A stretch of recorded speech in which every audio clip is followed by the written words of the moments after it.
Sir, the Honorable Finance Minister has told us why he has thought fit to bring these finance bills in the middle of the year.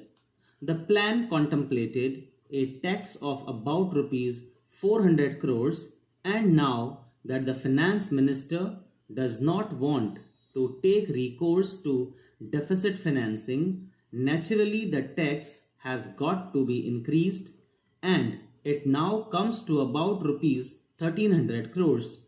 Therefore, money must come from wherever it can be had, and some sort of tax has to be imposed. Now, the proposals have to be examined from that point of view.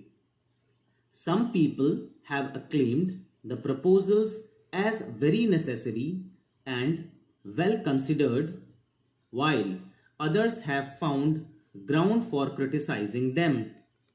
Whatever may be the taxation measures, if they are applied properly and with sympathy, even measures which are not liked can be made to be appreciated and less objected to.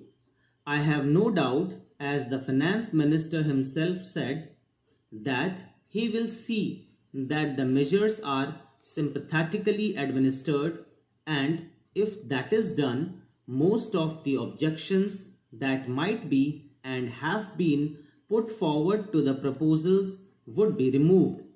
As you may remember, when the 5-year plan was discussed in this house and in the other house, some of the members felt that perhaps a very optimistic view might have been taken of the resources that may be available for carrying out the 5-year plan.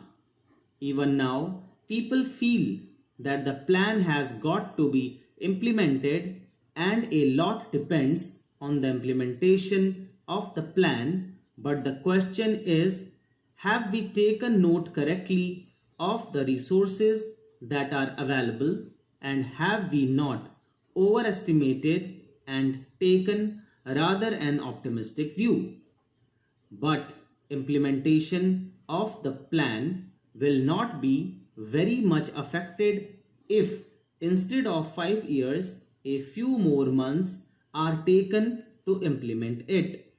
What I mean to say is, if the resources are not sufficient to carry out the plan in 5 years, there is no harm in increasing the period by a few months so that there may not be a very heavy strain on our resources, and so that things may not go wrong on account of the heavy strain that may be put thereon. Another thing that can be looked into very conveniently is whether or not a certain amount of savings can be effected. So far as the proposals in the two bills are concerned, I have one or two suggestions to make. One is as regards the capital gains tax. Most of the exemptions that were in the previous act have been removed, but I feel that so far as capital gains in respect of compulsory acquisition by government is concerned, that should still continue to be exempted. When a person sells his capital asset and makes a gain which is called unearned profit, he may be taxed, and perhaps he will have no justification in raising any objection. But when a property is acquired which he does not want to sell, but which is acquired under compulsion at the instance of the government for the use of the government, in the case of such a compulsory acquisition, there is no real justification for making the man pay capital gains tax also, especially when he never wanted to part with his property, and in fact he objected thereto but had to part with it because the authorities wanted him to do that.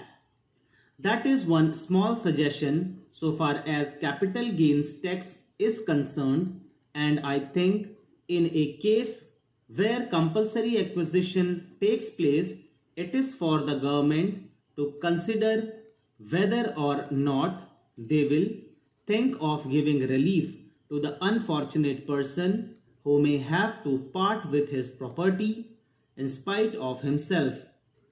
Another suggestion that I have to make is that, so far as compulsory deposit is concerned, the people who are conservative and who have put in careful and prudent management and have built up resources generally use them for the purpose of increasing the volume of business and stabilizing the position of the company. But here the position is just as if you are going to penalize those companies which have prudently managed, which have been managed in a conservative manner, and which have not frittered away their resources.